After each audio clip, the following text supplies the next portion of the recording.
ಇನ್ನು B R Patil ಅವರ ಈ ಹೇಳಿಕೆಯನ್ನು ಹಿಡ್ಕೊಂಡು ಬಿಜೆಪಿಯವರು ಸರ್ಕಾರದ ವಿರುದ್ಧ ಮುಗಿಬಿದ್ದಿದ್ದಾರೆ. ಒಬ್ಬೊಬ್ಬರು ಮಾತನಾಡ್ತಾ ಇದ್ದಾರೆ. ಯಾವ ಹಂತಕ್ಕೆ ಅಂತಂದರೆ ಜಮೀರ್ ಅವರು ರಾಜೀನಾಮೆ ಕೊಡಬೇಕು ಅನ್ನೋ ಹಂತಕ್ಕೆ ಹೋಗಿದ್ದಾರೆ. ಸರ್ಕಾರದ ವಿರುದ್ಧವೇ ಬಿ ಆರ್ ಪಾಟೀಲ್ ಲಂಚದ ಆರೋಪ ಮಾಡಿರೋದ್ರಿಂದ ಬಿ ಆರ್ ಪಾಟೀಲ್ ಬಾಂಬ್ ಬೆನ್ನಲ್ಲೇ ಬಿಜೆಪಿ ವಾಕ್ ಪ್ರಹಾರ ಮಾಡಿದೆ. ವಸತಿ ಸಚಿವ ಜಮೀರ್ ರಾಜೀನಾಮೆಗೆ ಈಶ್ವರಪ್ಪನವರು ಆಗ್ರಹಿಸಿದ್ದಾರೆ. ರಾಜ್ಯ ಸರ್ಕಾರದಲ್ಲಿ ಭ್ರಷ್ಟಾಚಾರವೇ ತುಂಬಿದೆ ಅಂತ ಜಗದೀಶ್ ಶೆಟ್ಟರ್ ಕೂಡ ಮಾತನಾಡಿದ್ದಾರೆ. ಸರ್ಕಾರದ ವಿರುದ್ಧ ಕೇಂದ್ರ ಸಚಿವ ಪ್ರಹ್ಲಾದ್ ಜೋಶಿ ಅವರು ಕೂಡ ಕಿಡಿಕಾರಿದ್ದಾರೆ. ನೋಡಿ,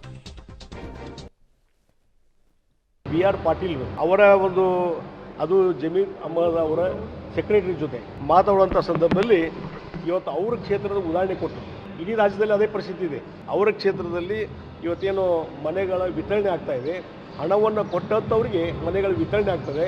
ನಾನು ಶಿಫಾರಸು ಮಾಡಿದಂಥ ವ್ಯಕ್ತಿಗಳಿಗೆ ಒಬ್ಬರಿಗೂ ಆಗಲಿಲ್ಲ ಅನ್ನುವಂಥ ತಮ್ಮ ಅಳಿಲನ್ನು ತೋಡ್ಕೊಂಡಿದ್ದಾರೆ. ಇದರ ಮುಖಾಂತರ ಹಣ ಕೊಟ್ಟರು ಎಲ್ಲೋ ಕೆಲಸ ಆಗ್ತದೆ ಅನ್ನೋಂಥದ್ದು ಒಂದು ಉದಾಹರಣೆ. ಅದಕ್ಕಾಗಿ ಭ್ರಷ್ಟಾಚಾರದ ಬಗ್ಗೆ ಭಾರತೀಯ ಜನತಾ ಪಾರ್ಟಿ ಪ್ರತಿಪಕ್ಷವಾಗಿ ನಾವು ಮಾತಾಡ್ತಿದ್ವಿ. ಅತಿ ಮಿತಿಮೀರಿದಂಥ ಭ್ರಷ್ಟಾಚಾರ ಕಾಂಗ್ರೆಸ್ ಸರ್ಕಾರದ ನಡೆದು ಅಂಥೇಳಿ ಅದಕ್ಕೆ ಪ್ರೈಮಾಪೇಶಿಯ ಪ್ರೂಫ್ ಇವತ್ತು ಬಿ ಆರ್ ಪಾಟೀಲ್ರ ಒಂದು ಹೇಳಿಕೆಯಿಂದ ಬಂದದ್ದು. ಅವರು ಆಡಿಯೋ ರಿಲೀಸ್ ಆದಮೇಲೆ ಅದರ ಮುಖಾಂತರ ಈ ಸರ್ಕಾರದ ಭ್ರಷ್ಟಾಚಾರ ಇವತ್ತು ಏನು ತಾಂಡವ ಆಡ್ತಾ ಇದೆ ಅದು ಹೊರಗೆ ಬಂದಿದೆ ಅನ್ನುವಂಥ ಮಾತು ಹೇಳ್ತೀನಿ. ಬಸವರಾಜ ರಾಯರೆಡ್ಡಿಯವರು ಮೊದಲು ಹೇಳಿದರು ಅತಿ ಹೆಚ್ಚು ಭ್ರಷ್ಟಾಚಾರ ಇರೋದು ನಮ್ಮ ಸರ್ಕಾರದಾಗ ಅಂತ.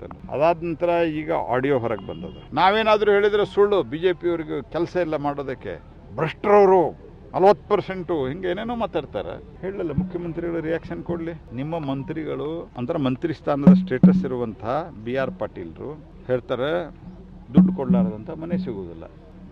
ನೀವೇನು ಮಾಡ್ತಾ ಇದ್ದೀರಿ ಮುಖ್ಯಮಂತ್ರಿಗಳೇ? ಬಡವರಿಗೆ ಮನೆ ಕಟ್ಟೋದ್ರಲ್ಲೂ ಕೂಡ ರಾಜ್ಯದ ಮಂತ್ರಿಗಳು ಲಂಚ ಪಡಿತಾರೆ ಅನ್ನೋಂಥ ಅಂಶವನ್ನು ಕಾಂಗ್ರೆಸ್ಸಿನ ಶಾಸಕರು, ಅದು ಪಾಟೀಲ್ ಇರ್ಬೋದು, ಕಟಕ್ ದೊಡ್ಡಿರ್ಬೋದು, ಇವರಿದ್ದವರು ಬಹಿರಂಗವಾಗಿಯೇ ಹೇಳ್ತಾ ಹೋದಾಗ ರಾಜ್ಯದಲ್ಲಿ ಸರ್ಕಾರ ಇದೆಯೋ ಇಲ್ಲೋ ರಾಜ್ಯದ ಜನ ತೀರ್ಮಾನ ಮಾಡಬೇಕು.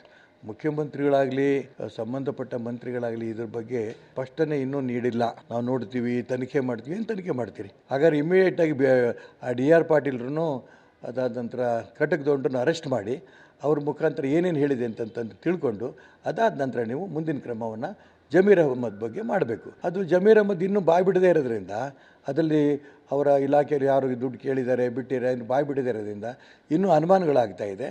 ಹಾಗಾಗಿ ಮುಖ್ಯಮಂತ್ರಿಗಳು ಇಮ್ಮಿಡಿಯೇಟಾಗಿ ಜಮೀರ್ ಅಹಮದ್ ಅವ್ರನ್ನ ಈ ಇಲಾಖೆಯಿಂದ ರಾಜೀನಾಮೆ ತಗೊಂಡು ಅವ್ರ ಬಗ್ಗೆ ಕ್ರಮ